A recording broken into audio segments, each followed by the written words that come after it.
Hello students, welcome back to our official YouTube channel crack Bengal. আমি প্রিয়া। আজকে তোমাদের সাথে আমি আলোচনা করব 12টা পঞ্চবার্ষিকী পরিকল্পনা আছে সেগুলো সম্পর্কে। বিগত কয়েক মাস ধরে আমি যখন পিওয়াইকিউ সলভ করাচ্ছি তোমাদের, তখন দেখতে পাচ্ছি যে পঞ্চবার্ষিকী পরিকল্পনার উপর বেশ কয়েকটা করে কোশ্চেন থাকছে। তো আমি মনে করলাম যে তোমাদের যদি এটার উপর যদি থিওরি একটা ক্লাস আনা যায়, তাহলে তোমাদের কোশ্চেন যখন সলভ করবে তোমাদের অনেক হেল্প হবে। সেটার কথা ভেবেই আজকের ক্লাসটা। তোমরা প্রথম থেকে মন দিয়ে করতে থাকো ক্লাসটা। দেখো, 12টা যে পঞ্চবার্ষিকী পরিকল্পনা আছে, ঠিক আছে, সেগুলো সমস্তটা একটা ক্লাসে আলোচনা করাটা পসিবল নয়, কারণ অনেক তথ্য এর মধ্যে আছে। তো আমি চেষ্টা করেছি 3টে পরিকল্পনা মিলিয়ে একটা ক্লাস আনার, তারপরে নেক্সট ক্লাসে আবার বাকিগুলো থাকবে, ঠিক আছে। 1947 সালে ভারত স্বাধীনতা লাভের পর জওহরলাল নেহেরু তখন প্রধানমন্ত্রী ছিলেন, তখন তিনি এই পঞ্চবার্ষিকী পরিকল্পনাকে ইন্ট্রোডিউস করেন ভারতে। এবং যে 12টা পঞ্চবার্ষিকী পরিকল্পনা এসেছিল, ঠিক আছে, তার মধ্যে প্রথম যে পরিকল্পনা ছিল সেটার সময়সূচি হচ্ছে 1951 থেকে 1956 সাল, ঠিক আছে। এই পঞ্চবার্ষিকী পরিকল্পনাটাই কৃষির ওপর মেনলি ফোকাস করা হয়েছিল। এবং এটা মানে এই পরিকল্পনা শেষ 2 বছর এত মানে ফলন হয়, যে কৃষিতে এত ফলন হয়, এবং তার জন্য এই পরিকল্পনাটা সফলতা লাভ করেছিল, ঠিক আছে। এবং এখান থেকে ইম্পর্টেন্ট প্রশ্ন হচ্ছে যে প্রথম পরিকল্পনাটা কোন মডেলকে ফলো করে আসে? হ্যারড-ডোমার মডেলকে ফলো করে আসে। দেখো, এখানে বলা আছে যে হ্যারড-ডোমার মডেলের উপর ভিত্তি করে এই পরিকল্পনা নেওয়া হয়েছিল, ঠিক আছে। 1939 খ্রিস্টাব্দে রয় এফ হ্যারড এবং 1946 খ্রিস্টাব্দে ইভসে ডোমার স্বতন্ত্রভাবে এই মডেলটি তৈরি করেন। তাহলে সালটাও আসতে পারে 1939 খ্রিস্টাব্দে রয় এফ হ্যারড এবং 1946 খ্রিস্টাব্দে ইভসে ডোমার স্বতন্ত্রভাবে এই মডেলটি তৈরি করে। এই মডেলটি ছিল বহির্মুখী বৃদ্ধির মডেলের অগ্রদূত, ঠিক আছে। আর কৃষির উপর ফোকাস করা হয়েছিল এবং এটা একটা সফল পরিকল্পনা। দেখো, 1952 খ্রিস্টাব্দে কমিউনিটি ডেভেলপমেন্ট প্রোগ্রাম চালু হয়েছিল, এটা ইম্পর্টেন্ট, ঠিক আছে। এই মডেলটা চলাকালীন 1952 খ্রিস্টাব্দে, কারণ এটা সময়কাল ছিল 1951 থেকে 56। এই 52 সালে 1952 খ্রিস্টাব্দে কমিউনিটি ডেভেলপমেন্ট প্রোগ্রাম চালু হয়। মূল লক্ষ্য ছিল কৃষি, গ্রামীণ উন্নয়ন, মূল্যের স্থিতিশীলতা, বিদ্যুৎ এবং পরিবহন। পরিকল্পনা শেষ 2 বছরে ভালো ফলনের কারণে প্রাথমিকভাবে এটি একটি সফল পরিকল্পনা ছিল, যেটা আমি আগেই বলেছি, সফল পরিকল্পনা ছিল। এই পরিকল্পনা চলাকালীন 1952 খ্রিস্টাব্দে পরিবার পরিকল্পনার জন্য জাতীয় কর্মসূচি চালু করা হয় এবং 1953 খ্রিস্টাব্দে এস্টেট ডিউটি চালু করা হয়েছিল। এবার প্রশ্ন আসতে পারে আমাদের মনে যে এস্টেট ডিউটিটা কি? এস্টেট ডিউটিটা একটা হচ্ছে ভারতের একটা শুল্ক আইন। যখন কোনো ব্যক্তি মৃত্যুর পর্যায়ে চলে আসে, সেই মৃত্যুর সময়কালে তার যে মূল মানে তার যে টোটাল যে সম্পত্তি, সেই সম্পত্তির ওপর কর ধার্য করা হয়ে থাকে, ঠিক আছে। তার যে মোট সম্পত্তি, সেই সম্পত্তির ওপর কর আরোপ করা হয়ে থাকে, এটাকে মৃত্যু করও বলা হয়ে থাকে, ঠিক আছে। এবং এটা এই এস্টেট ডিউটি বা এস্টেট এই যে শুল্কটা যেটা চালু করা ছিল, এটা চলেছিল 1953 সাল থেকে 1985 সাল পর্যন্ত।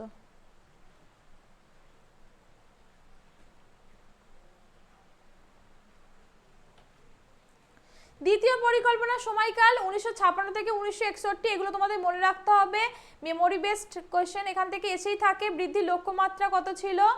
দেখো, বৃদ্ধির লক্ষ্যমাত্রা, প্রকৃত বৃদ্ধি, এগুলো তোমাদের মনে রাখতে হবে। বৃদ্ধির লক্ষ্যমাত্রা ছিল 4.5%, প্রকৃত বৃদ্ধি 4.27%, ঠিক আছে। দেখো, লক্ষ্য কি ছিল না, দ্রুত শিল্পায়নের উপর এটা ফোকাস করেছিল। দ্রুত, আগেরটা কি ছিল? প্রথম পরিকল্পনা ছিল কৃষির ওপর, আর দ্বিতীয়টা মেনলি শিল্পের উপর। এইটুকু মনে রাখলেই তোমাদের হবে। এখান থেকে কোয়েশ্চেন আসে যে প্রথম পঞ্চবার্ষিকী পরিকল্পনার মূল লক্ষ্যটা কি ছিল? না কৃষির উন্নয়ন, গ্রামীণ উন্নয়ন। আর দ্বিতীয় পরিকল্পনা কি ছিল? না শিল্পের উন্নয়ন। আর এই পরিকল্পনা, এই দ্বিতীয় পরিকল্পনাকে কি বলা হয়ে থাকে? নেহেরু মহালানবিশ পরিকল্পনা বলা হয়ে থাকে, ঠিক আছে। আর দ্রুত শিল্পায়ন মূল লক্ষ্য ছিল।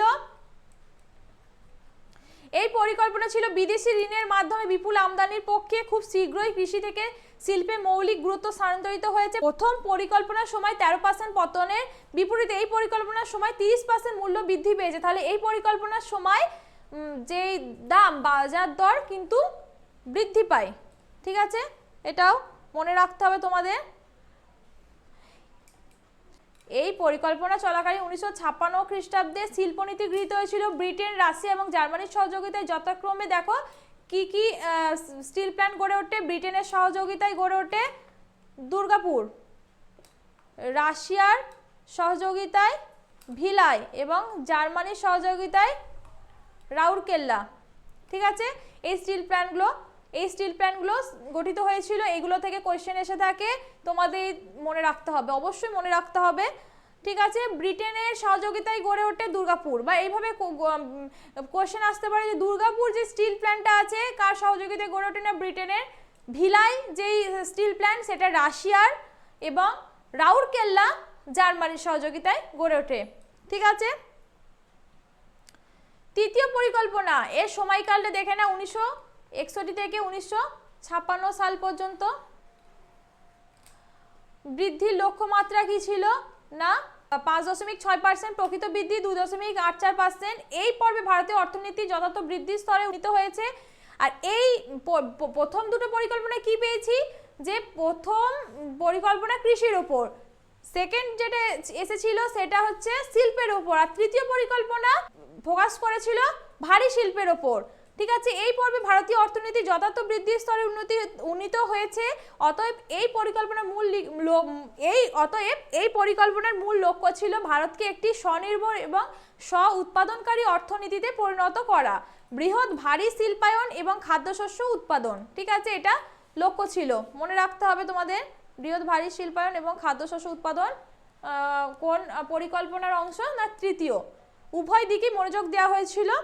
ঠিক আছে, প্রথম দুটি পরিকল্পনার অভিজ্ঞতার ভিত্তিতে রপ্তানি ও শিল্পকে সমর্থন করার জন্য কৃষিকে সর্বোচ্চ অগ্রাধিকার দেওয়া হয়েছিল। কৃষিকে এখানে অগ্রাধিকার দেওয়া হয়েছিল। চীনা আগ্রাসন, হ্যাঁ, যেটা 1962-তে হয়েছিল, ভারত পাকিস্তান যুদ্ধ 1965-তে এবং নিদারুণ খরা 1965 থেকে 66 ইত্যাদির কারণে লক্ষ্যমাত্রা পূরণে ব্যর্থ হয়েছিল। তাহলে প্রথম পরিকল্পনা সফল হয়েছে, দ্বিতীয়টাও সফল হয়েছে, কিন্তু তৃতীয়টা ব্যর্থ হয়েছিল।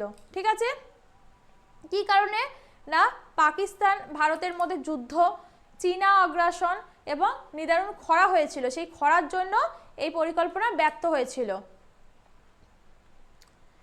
এই পরিকল্পনা চলাকালীন 1965 খ্রিস্টাব্দে ফুড কর্পোরেশন অফ ইন্ডিয়া প্রতিষ্ঠিত হয়। Food corporation of India, industrial bank of India IDBI প্রতিষ্ঠিত হয়। এগ্রিকালচারাল প্রাইসেস কমিশন গঠন করা হয়। ঠিক আছে, পরবর্তীতে commission for agricultural cost and prices নামকরণ করা হয়। ঠিক আছে, এইটাও গঠিত হয়েছিল, এই কমিশনটা এগ্রিকালচারাল প্রাইসেস কমিশন গঠিত হয় তৃতীয় পরিকল্পনায়। ঠিক আছে, মনে রাখবে এগুলো তোমরা। এবার তিনটি বার্ষিকী পরিকল্পনা হওয়ার পর 3 বছরের সময়কালকে প্ল্যান হলিডে বলা হয়। এই তিনটে যে পঞ্চবার্ষিকী পরিকল্পনা হয়েছিল, তারপর 3 বছর স্টপ ছিল পঞ্চবার্ষিকী পরিকল্পনা। ঠিক আছে, তো এই 1966 থেকে 69 সাল পর্যন্ত স্টপ ছিল। তো এই সময়কালকে বলা হয়ে থাকে প্ল্যান হলিডে। ঠিক আছে, এই বার্ষিক পরিকল্পনাগুলির সময় একটি সম্পূর্ণ নতুন কৃষি কৌশল বাস্তবিত হয়েছিল। একটা সম্পূর্ণ নতুন কৃষি কৌশল আনা হয়েছিল, যেখানে উচ্চ ফলনশীল বীজের ব্যবহার করা হয়েছিল, সারের ব্যবহার করা হয়েছিল, মৃত্তিকা সংরক্ষণ অন্তর্ভুক্ত ছিল এর মধ্যে। ঠিক আছে, এর মাধ্যমে কি করা হয়েছিল, না একটা নতুন কৃষি কৌশল আনা হয়েছিল। তৃতীয় পরিকল্পনার লক্ষ্যমাত্রা পূরণের ঘাটতিগুলো এই পর্বে মেটানোর চেষ্টা হয়। ঠিক আছে, তৃতীয় যে পরিকল্পনা সেটা তো ব্যর্থ হয়েছিল, সেই পরিকল্পনার যে ঘাটতি ছিল সেগুলো মেটানোর চেষ্টা করা হয়। ঠিক আছে, এই বার্ষিক পরিকল্পনাগুলির সময় সম্পূর্ণ নতুন কৃষি কৌশল বাস্তবিত হয়েছিল। তো আজকের ক্লাস এই পর্যন্ত। আমার ক্লাসটাকে ভালো লেগে থাকলে তোমরা লাইক, কমেন্ট এন্ড শেয়ার করবে। ক্লাসটাকে যত তোমরা সাপোর্ট করবে, সেটা দেখে আমি আরও নতুন নতুন এরকম ক্লাস আনতে আরও উৎসাহিত হব বেশি বেশি করে। তোমরা ভালো করে মন দিয়ে ক্লাসটা করতে থাকো। সবাইকে থ্যাংক ইউ সো মাচ।